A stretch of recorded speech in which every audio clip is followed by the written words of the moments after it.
एक लड़की के सिर पर गलती से गर्म पानी गिर गया। तभी सामने रखा चाय का केतली टी पॉट अचानक हिलने लगा। जिज्ञासा में उसने केतली खोली तो अंदर खाली जगह में 2 नोट पड़े थे। उसने उन्हें सूंघा, सच में पैसों की ही खुशबू थी। वह थोड़ा हैरान रह गई। फिर उसने दोबारा अपने सिर पर चोट पहुंचाई। जैसे ही उसे दर्द हुआ, केतली फिर से हिलने लगी और इस बार उसमें कुछ और नोट आ गए। खुशी से पागल होकर वह उछलने लगी और गलती से मेज के कोने से टकरा गई। इस बार केतली से और ज्यादा पैसे निकल आए। ऐसा लग रहा था कि जितना ज्यादा दर्द उतने ज्यादा पैसे। यह समझते ही वह पागलों की तरह खुद को चोट पहुंचाने लगी। जब शाओ शुआई घर लौटा तो घर बिखरा पड़ा था और शाओ मेई घायल हालत में बिस्तर पर थी। उसे लगा कि शायद घर में कोई मुसीबत हो गई है। वह उसकी चिंता करने लगा, लेकिन शाओ मेई ने उसे जोर से मारा और कहा कि वह जानबूझकर खुद को चोट पहुंचा रही है, क्योंकि केतली दर्द के हिसाब से पैसे देती है। शाओ शुआई को पहले यकीन नहीं हुआ। उसे लगा कि शाओ मेई ने पहले से पैसे रख दिए होंगे।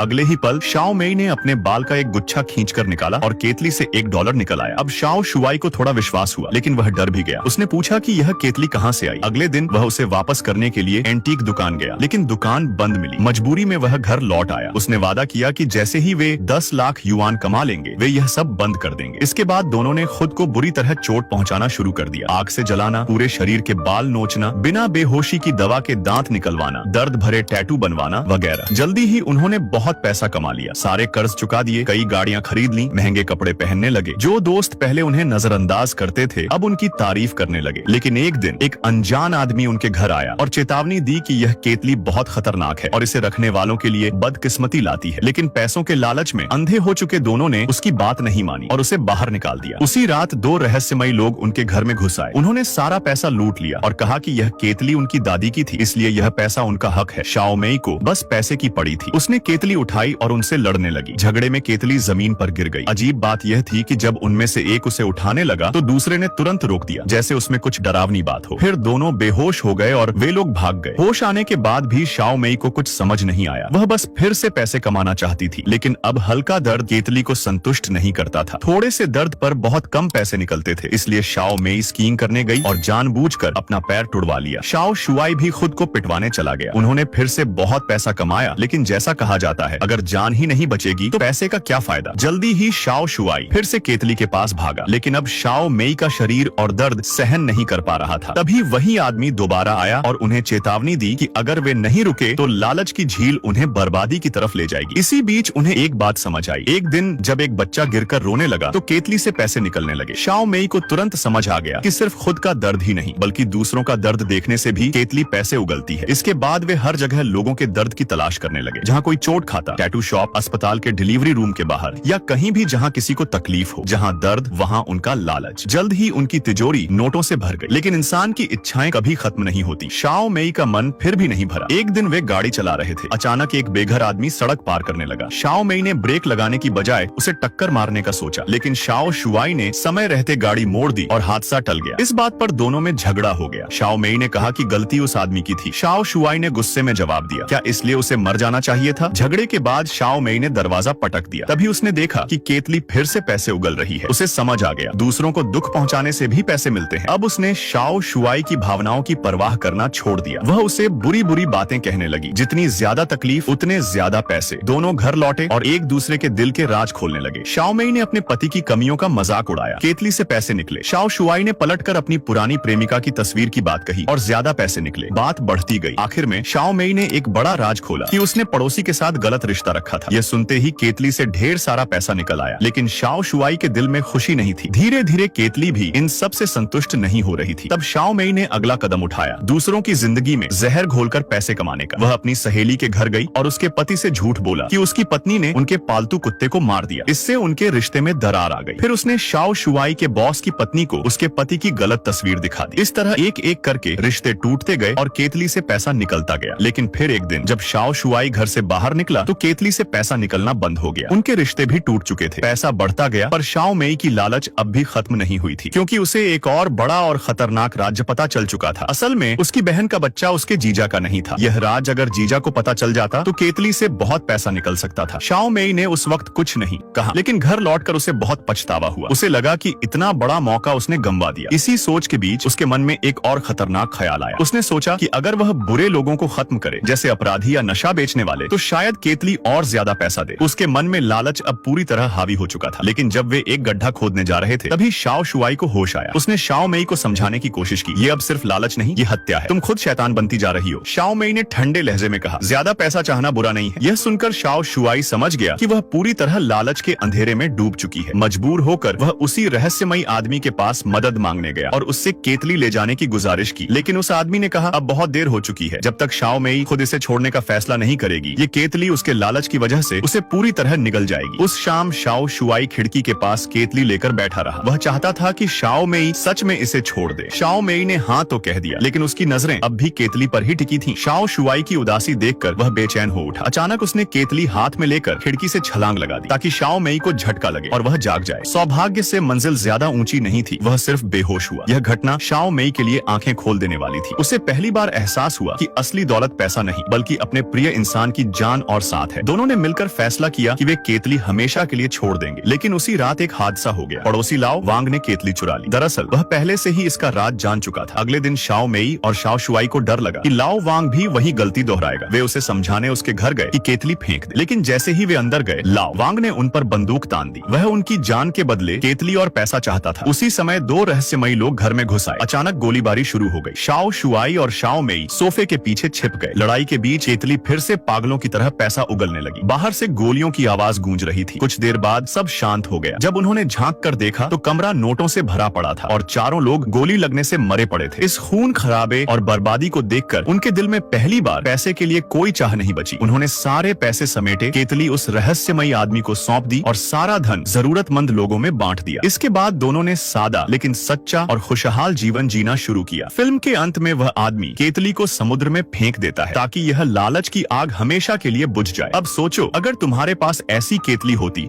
जो हर दर्द, हर झगड़े और हर बुरे काम के बदले पैसा देती, क्या तुम अपने अंदर के लालच को रोक पाते? क्या सच में 1 करोड़ कमाकर रुक जाते? या फिर इंसान की चाहत की तरह तुम्हारी ख्वाहिशें भी कभी खत्म न होती?